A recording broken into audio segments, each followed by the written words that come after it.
যে মাঠে পানি নিষ্কাশনের ব্যবস্থা নেই বললেই চলে, সেখানে আর যাই হোক আন্তর্জাতিক ক্রিকেট হতেই পারে না। যদিও প্রচলিত এই ধারাকে বুড়ো আঙুল দেখিয়ে বেড়াচ্ছে board of control for cricket in India. আলোচিত সেই ভেন্যুটি হল ভারতের বৃহত্তর নয়ডায় অবস্থিত শহীদ বিজয় সিং পথিক স্পোর্টস কমপ্লেক্স। এই মাঠে প্রথম দুদিনে কোনো বৃষ্টি না হলেও প্রায় দুদিনই ভেস্তে যেতে চলেছে। আর সেই ভেস্তে যাওয়া আটকাতে অদ্ভুত কায়দায় মিড উইকেট অঞ্চলে মাটি খনন করা পর্যন্ত হয়েছে। তবে তাতে আদৌ কোনো লাভ হয়েছে কিনা সেটা মাঠ কর্মীরাই ভালো বলতে পারবেন। এই ম্যাচ দিয়ে টেস্ট ভেন্যু হিসেবে অভিষেক হওয়ার কথা ছিল নয়ডার। বিসিসিআই এর অনুমতি সাপেক্ষে এই স্টেডিয়ামকে নিজেদের হোম ভেন্যু হিসেবে ব্যবহার করছে আফগানিস্তান।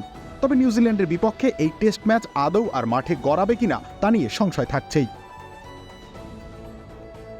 প্রথম দিন তাও টেস্ট ম্যাচটি দেখতে হাজারখানেক দর্শক এসেছিল, তবে দ্বিতীয় দিনে তাও আসেননি। বৃষ্টি না হওয়ার পরও আউটফিল্ড ও উইকেট এতটাই ভেজা ছিল যে সেটা শুকাতে স্ট্যান্ড ফ্যান পর্যন্ত আনা হয়। খামের এত দাগ হয় কিভাবে? এই যে ভাবি, দাগও যাবে রাগও যাবে, নিন চাকা সুপার হোয়াইট।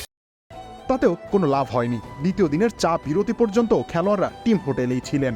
ক্রিকেট বিষয়ক গণমাধ্যম ESPN ক্রিকইনফোতে একজন দর্শক লিখেছেন, এই ম্যাচ বাতিল করে দেওয়া শ্রেয়। টেস্ট ক্রিকেটের জন্য এই মাঠকে নিষিদ্ধ ঘোষণা করা হোক।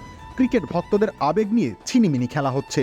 আমেরিকায় বিশ্বকাপ ম্যাচ আয়োজন করে যেমনটা করা হয়েছিল। ক্রিকেটের নিয়ন্ত্রক সংস্থা ICC অবশ্য এখনও এই ইস্যুতে নীরব। এই নীরবতা কি স্টেডিয়ামটা ভারতে বলেই?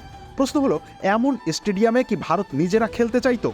যে স্টেডিয়ামে নিজেদের পক্ষেই খেলা সম্ভব নয়, সেই মাঠ কেন আরেকজনকে ব্যবহার করতে দেওয়া হবে? রবিউল ইসলাম রনি, খেলা ৭১।